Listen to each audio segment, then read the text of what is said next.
တို့ပြေထားတို့မြေထိုးပိုင်းနေမြေကျွန်တော်ရင်ထဲကိုဝင်ကြည့်တဲ့ခင်ဗျားတို့ကလေးငယ်လေးစောင်းပိတ်ခံနေရတယ်နိုင်ငံတော်လန်ကြီးကိုနာဂစ်ဖွဲ့စည်းပုံအခြေခံဥပဒေကြီးကိုနဲ့ဆွဲထားတဲ့အလံကြီးကိုဒီကလေးလေးတွေဒီကလေးလေးတွေဟာချင်းဒီကလေးလေးတွေဟာအဖြူစိမ့်လေးတွေသူတို့က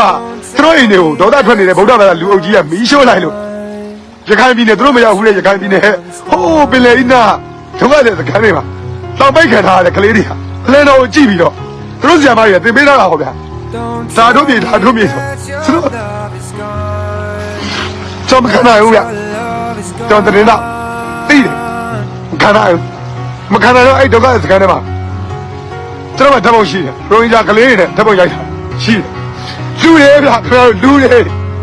ဗျားတို့ဒုက္ခပါခင်ဗျားတို့ထင်တာခင်ဗျားတို့ရန်ကုန်မှာဖြစ်နေတဲ့ဒုက္ခပါခင်ဗျားတို့ဒုက္ခလို့ထင်တာမန္တလေးမှာရှိနေတဲ့ဒုက္ခပါခင်ဗျားတို့ဒုက္ခလို့ထင်တာ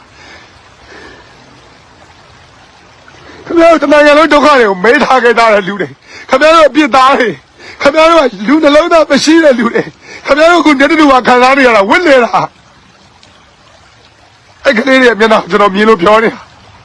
အဲ့ကလေးတွေကနိုင်ငံတော်လန်ကြီးကိုဒါတို့ပြေမိမေကြီးတော့ပဲ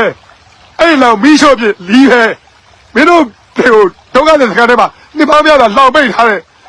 နိုင်ငံတော်လန်မင်းတို့တွေကဘာလို့ဒါတို့ပြေလုပ်နေတာလဲကျွန်တော်အဲ့လိုတွေးတဲ့ကောင်ခင်ဗျားတို့တွေကအဲ့တော့တက်နေတဲ့ကောင်တွေခင်ဗျားတို့တွေကစောက်ယူနေခင်ဗျားတို့တွေကဝင်းလည်ပဲကောင်တွေခင်ဗျားတို့တွေကသနာဥစားဖြစ်ပဲကောင်တွေခင်ဗျားတို့နိုင်ငံတစ်သလုံးမကောင်းဘူးခင်ဗျားတို့တွေကကိုယ်နိုင်ငံထဲမှာရှိတဲ့ကလေးတွေတော့မကဲတင်တဲ့လူတွေခင်ဗျားတို့ဒုက္ခရောက်နေတာဘယ်သူမှလာမကဲတင်ဘူး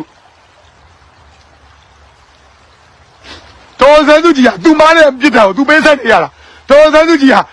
မသိဘူးသူဒီနိုင်ငံကိုမသိဘူးကျွန်တော်တို့မျက်ရည်မကျဘူးသူမရဘူးအဲ့ဒါကြောင့်အဲ့ဒီချိန်မှာသွားနေတာ